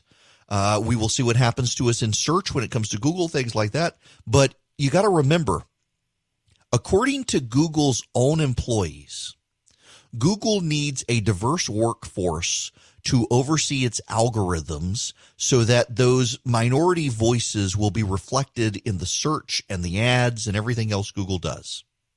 But these same people who want diversity to participate in the shaping of the algorithm don't want conservative intellectual diversity. They only want the diversity of skin, race, creed, sexual orientation, transgender. They don't actually want differing diversity of thought. They want different diversity of physical attributes. They want uniformity of left-wing thought. And now we are seeing a major media enterprise, NBC News, collaborate with a major company, both of which lean left politically, trying to demonetize and silence conservative sites. And it is at the point where if they do behave in this way to shape opinion and access to information and shape their algorithm to exclude conservative thought, then the federal government is going to have to intervene because they are behaving as a monopoly. They essentially are a monopoly, and maybe it actually is time to start thinking it's time to break up companies like Google. It is Eric Erickson here. The phone number, 877-97-ERIC, 877-973-7425, to Habersham County. And Tom, welcome to the program. Hey, Eric. I think this might be a bit related to what you've been talking about. As far as lack of diversity in thought. So what do you think, Eric, will happen to NFL players who choose, if any do this, who choose not to take a knee? What will happen in the media? What will happen on the field with other players? Tom, former NFL players. Look what happened to Drew Brees. They're coming to get them. Listen, there will be a lot of them who don't take a knee. The patriotic Americans who had military service who don't take the knee, they are going to be the ones the media treats like garbage. And they'll weather the storm. I suspect they'll become fan favorites. You know, look at the Kaepernick situation, if we can for a minute. Kaepernick really isn't the greatest football player out there, and he's doing so much of what he's doing now, playing professional victim as much as martyr to a cause. Remember when he came to Atlanta and he was going to go to the Falcons football facility in Gainesville and instead showed up at a high school, didn't give anybody notice to actually come down, had the whole camera crew there, and then played a victim again. You know, the reason that Colin Kaepernick isn't getting a job in the NFL, despite all these owners going woke, is because they don't particularly care for the guy. And I don't blame them given his antics. And he's not a particularly great football player. And frankly, I think he did change his story on why he was or was not taking a knee. I don't really think, given the makeup of NFL fans, that if the NFL continues to go woke, that it's actually going to help them. Roger Goodell, I think, is really stuck in a very difficult position. He is definitely of the left, sympathetic, good white liberal. and wants to be as supportive as he possibly can. And yet the base of fans isn't necessarily there. I mean, take what's going on with NASCAR right now. I'm not a NASCAR fan. Most of my family is. I've just never felt the need to watch cars going around in a circle. But I got a lot of friends who are NASCAR fans. And you had the one racer come out with a Black Lives Matter car, and now someone else is coming out with a Blue Lives Matter car. I can guess which one's going to be the big fan favorite at NASCAR. This whole idea that you need to in some way virtue signal, you're not actually going to do anything. I mean, let's be really honest here. Good white liberals don't actually want to suspend or give away their power to anyone who isn't a good white liberal. And that includes good black liberals, good Muslim liberals, good Hispanic liberals. No, good white liberals want to keep it for themselves. And for a long time, because they control so much of the media, they've been able to demonize white conservatives and say, no, it's these guys that are the problem here, not those of us who actually control access. I mean, for God's sakes, look at the Fortune 500. The Fortune 500 is out there on a near daily basis now, signaling their virtue on this cause and how they're going to make really big changes. I don't see any of these white CEOs stepping down and saying we've got to make a CEO who's a minority now. I don't see any of the big Fortune 500 companies right now firing white people to put in black people. Of course, that would get them lawsuits. But I don't see any of them voluntarily stepping down. They're saying, you go first or have the government make us do it. It's all well and good to say, I care. Message, I care. But they're not actually doing anything. They're throwing money around. And this is really what part of it becomes a shakedown scheme for progressive groups out there. I mean, look at the Black Lives Matter group, the far left group. They're getting tons of cash these days. And you know who they're turning around and giving it to? People like Bernie Sanders, Elizabeth Warren, and the like. This just becomes a circular scheme. And then nothing improves. And that just hardens more hearts and makes more people angry. You have all of these companies now, they want to do diversity sit-down discussions. Can you really, by the way, have a diversity sit-down discussion?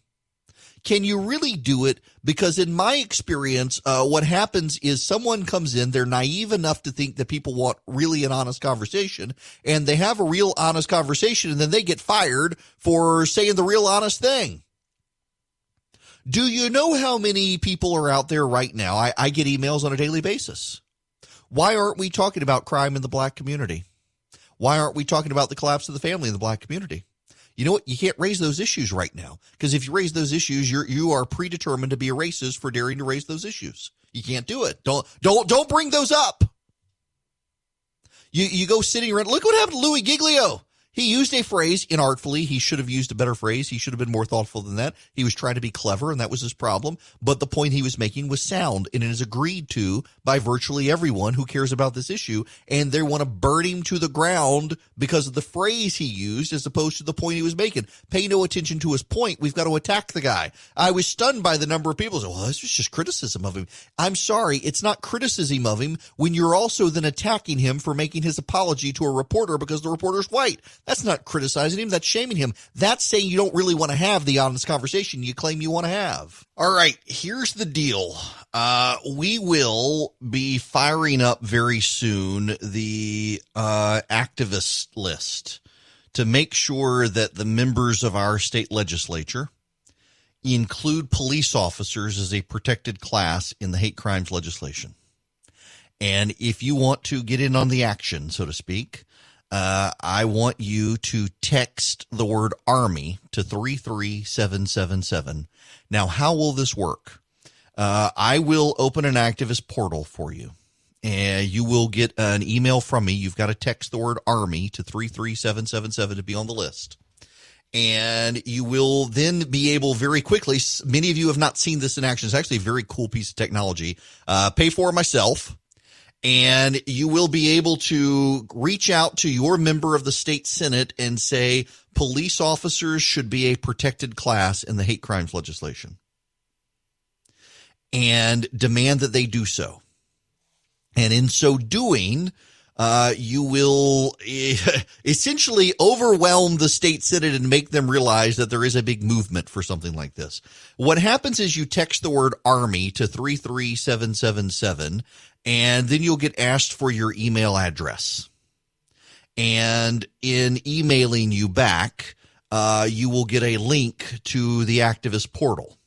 And in the activist portal, you will put in your zip code and your name, and it will automatically then be able to generate emails, tweets, Facebook messages, and then connect you by phone to your member of the state Senate to say, yes, please add police to a list of protected classes.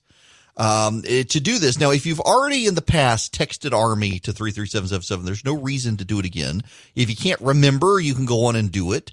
But text Army to 33777. It's time to take a stand. If we can't stop the hate crimes legislation, we should at least work very hard to improve the hate crimes legislation. And I will make it easy for you to take that stand, but you've got to be willing to take the stand. This is something that needs to happen.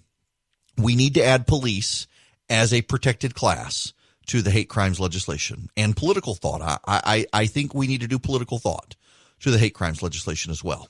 If we can't stop the bill, at least work to improve the bill. I think that would be an important thing for us to do as a community of conservatives who do care about this issue greatly.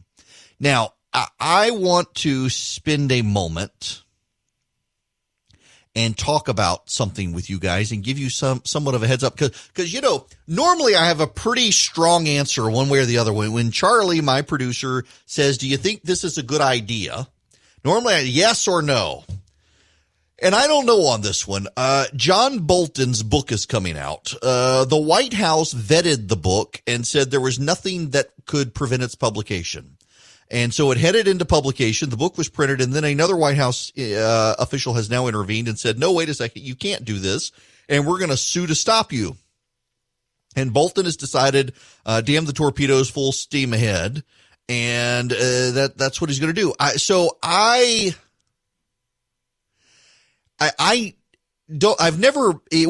think once or twice I've interacted with John Bolton in person. I've always liked the guy. He's always been a conservative stalwart.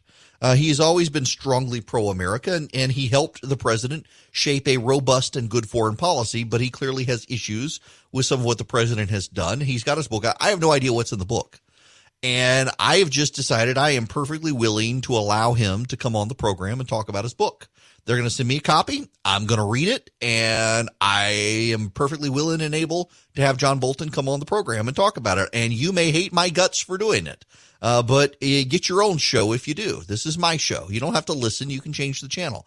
But I've always been fascinated by this guy. And it's very interesting to see a guy who has been a hero to much of the Trump movement. Remember, when H.R. McMaster was the national security advisor to the president, there was a real movement to get John Bolton into that position. And they did. And Bolton was great, and the president got along well until you had the Syrian situation, and Bolton actually quit. The president said he was fired. Bolton actually quit. I just think it's worth hearing John Bolton out. I think a man who has done as much as he has done for the conservative movement and for the country deserves to be heard and to be treated fairly. And I'm just not willing at this point in my life to say, well, everyone on my side hates this person. I'm not willing to hear them. To a degree, it's like the NBC News Google situation with the Federalist. You have members of the media who would be outraged if NBC News got Google to demonetize another media outlet. But because they don't like Molly Hemingway or Sean Davis or Ben Domenech or the Federalist, you got a lot of people keeping their mouths shut who would otherwise be outraged. And I just don't think life is too short to be that tribal. Life really is too short to be that tribal. I just don't think that's a position I ever want to find myself in, where I am denouncing or keeping silent on something because I dislike the person, or I don't want to make you guys mad. Now, I have been plenty of times on the wrong side of you guys on issues, and assuming I'm on the, I'd like to think I'm going to be on the air for the next 30 years. There will be plenty of other occasions to get you people mad at me on stuff. But I would really hate to go to sleep at night and say, man, I didn't talk to this man who's done so much for conservatism and for the country because I was afraid a listener would get mad at me. Or I was afraid he would say something disparaging about the president, who I myself have criticized. I think if John Bolton is raising concerns about this administration, then conservatives should pay attention. And so I have invited John Bolton to come on the program. Nobody knows what's actually in the book. Nobody's read the book. Part of me has wondered if it's a trap. Part of me has wondered if John Bolton is writing this book. So much has come out about it, and the reality is that it's actually not going to put the president in a bad light. It's going to be interesting to see where this goes, but I have invited John Bolton to be on the show. It will happen at some point in the next couple of weeks, and I will give you advanced warning if you cannot tolerate listening to someone that you all liked until the moment he said something not nice about the president. Which is, by the way, can I just say, as an aside, this is the worst part of American politics in the 21st century. You've got a guy who and by the way, this happens on the left too. This happens on the left. It happens on the right.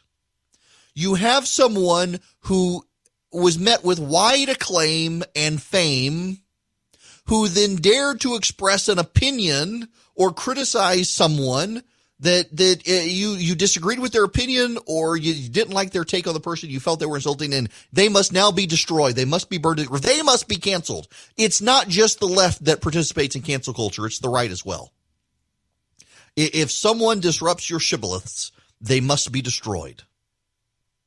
If someone rocks your worldview, it must be, you can't even consider someone on the other side.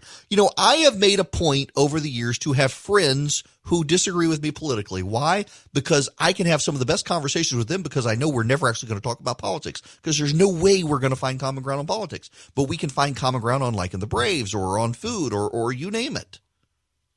But also I have friends who I do engage with, who I do disagree with on the left and the right. And I'm continually stunned these days on the people who cannot get along in a group of people because there's a liberal or there's a conservative. And by the way, it's more common to have a liberal who won't get along with someone on the right, who won't be a part of something as long as there's a conservative. But I know conservatives who they don't want to be a part of a group if there's a liberal. They don't want to be, even though the organization has nothing to do with politics, they become paranoid and convinced that, their politics are going to creep into it. The reason we're going to do this charity is because that liberal wanted us to do it. The reason we're not going to do this charity is because that liberal didn't like it. Life is too short to live your life that way. And increasingly on both sides of the aisle, people do it. And it is ridiculous. It is annoying. It is one of the reasons the country seems to be broken right now, is because there are too few people who are willing to say, you know what, I disagree with this person politically, but they're actually right on this. They can't ever be right because they're a liberal. No, actually, they may be able to. But again, you increasingly find this on the left. You as a conservative, if you're listening right now, are more likely to encounter liberals on a daily basis than liberals are conservatives. Look at the place in Seattle. In Seattle, you've got this 6-block thing. They've now shrunk it. It's down to about 3 blocks. But you've got this area, and it is full of a bunch of mostly white hipster liberals who do not have to encounter anyone who dares to make them feel unsafe by uttering a conservative thought. And the media gives them a fawning profile. The media would never give a fawning profile to a conservative that did this. The media would never give a fawning profile to Christians who do this. Look at the way. So Rod Dreher has this book, The Benedict Option. Now, contrary to the way the media has portrayed this book, it's not about going to monasteries and closing yourself out from society, but it is about reflecting inward and building a strong church community where you collaborate internally within your church community and you build up your faith, surrounding yourself with fellow believers. And the media has ridiculed the idea that a group of Christians might get together and actually live an existence like pick a town. Pick a town. Christians go together. When the media covers these stories, it is always the atheist disruptor who comes to town and is opposed to prayer in school and sues to stop it. That guy's always the hero to the media. Always and without a doubt. It is, you have a group of kids who get together, they participate in a religious activity at their public school. The hero is always the open-minded secular teacher who stamps out those Christian kids praying on the school playground. The left, the media is always willing to allow the left to live communally together where they never have to encounter anyone on the right. But conservatives want to do it. Oh, no, you can't do that, you hateful Christian homophobic bigots. You can't be left alone. This so happens on the left so much, but it is increasingly pervasive on the right as well. I tried to organize a gathering just a while back of a diverse group of people intellectually in my community and couldn't get it done because a liberal was coming. And I'm perplexed by it. But, you know, I've got some of my friends on the left are willing to admit their side is more intolerant. But this level of intolerance is just crazy now on both sides. We've got to be willing to entertain people on the other side and hear them out, even if we disagree with them. But see, this is part of the problem. Let's expand this in the moments we have. We've been told for the last several weeks we need to shut up and listen. If you're white, you need to shut up and listen. How many of you shut up and listened? A good number of you. Some of you are like, I ain't going to shut up and listen. I don't need to do this. But a lot of us actually, let's listen. Let's listen to the concerns. And some of them, I think, are legitimate concerns. How many of them were not? How many of you dared to disagree? I bet you didn't feel comfortable disagreeing. You know, it's like you get invited to your company. Sometimes your company does these diversity roundtables where you've got to sit for 5 or 6 hours and share your feelings and your thoughts. And you know, it's always, you know how it works. It's always the white Christian conservative who has to sit there and be quiet the whole time because you know you're going to say something and it's not the people in the room who are going to be upset. It's the instructor at the front of the room who's going to be upset. And you're going to get in trouble. You're asked to have an honest sharing of views and you dare to speak up and say, well, you know, listen, I think there is racial injustice in the world, but I also think that when you look at crime in the black community, that there are probably problems there, and I don't necessarily think they're related to white supremacy. Oh, fired. You can't say, you just offended people. I mean, we've seen that in the past couple of weeks. People told to shut up and listen, and you listen, and you're like, okay, I got a question. Can we not talk about the people on the south side of Chicago who are predominantly in the black community who are getting gunned down by members of gangs? And what do we do about that? Isn't that part of the problem? Nope, not part of the problem. That's also part of the white supremacy problem there. We got to deal with the white supremacy because these people are doing this because of white supremacy. Well, how exactly does that work? Well, it's your racism that prevents you from understanding how this works. You all know exactly what I'm talking about. And it's unfortunate. I really do think there needs to be honest conversations in the world today about these issues. I really do think there's racial injustice in America. I really do think that we need to find ways to help people from communities that have not had the head start that, frankly, a bunch of white people in this country have had. But I also think that a lot of people who say they want to have those honest conversations don't actually want to have those conversations.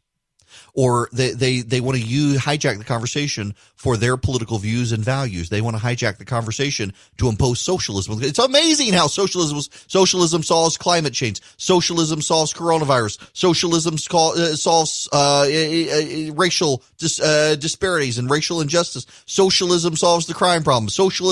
It is amazing time and time again how socialism seems to be the answer all the time. And you know what that means? That means they're not actually willing to have the honest conversation. They just want to impose their worldview. And you're going to be punished and shut up if you try to have the honest conversation.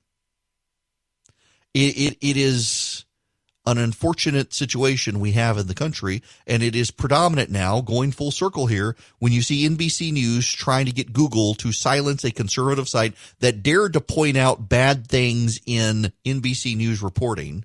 And it turns out it wasn't even the story that was the problem. It was some random troll's comment that was the problem, but that didn't stop NBC News. Really hard to say you want to have honest conversations when the other side wants to stamp you out for daring to raise an issue you think is legitimate. Maybe it's not, but you don't know any better. But by God, we're not going to reveal to you that it's from a place of ignorance as opposed to from a place of truth. We're just going to shut you up. It's not really helpful. Yes, you can. Don't forget to go to firstlibertyga.com if you need into the PPP program. They can't guarantee you'll get in, but First Liberty Building Loan out of Noonan will help you get into the program. And you can apply online, and thank you to them for their sponsorship of the show. I really actually want to spend a moment, though, and I do want to talk about one of our regular advertisers and sponsors, because I actually use I use all of them, Miss Griffin's Barbecue Sauce. I'm friends with First Liberty, but let me talk about Chris Burns for just a minute, please, who filled in for me on Monday, who actually, his website is Dynamic Money, dynamicmoney.com. And the reason I bring him up is because somebody actually emailed me last night. Do I really use him? Is he really blah, blah, blah? Yes. I don't know that Paul Harvey ever really did use all the stuff he claimed, the Renai water heater and the like, but I like to believe that Paul Harvey was a straight shooter who, when he told you he used a product, he really did. Like Omaha Steaks. If you go to omahasteaks.com and you put Eric, E-R-I-C-K, in the search bar, you'll get a great deal for Father's Day for your dad, and there's time to order still. But Chris Burns, he really is my financial advisor. And so this person reached out last night and was like, I got to have help. I'm kind of underwater right now. And who can I go to? And Chris is the guy I went to.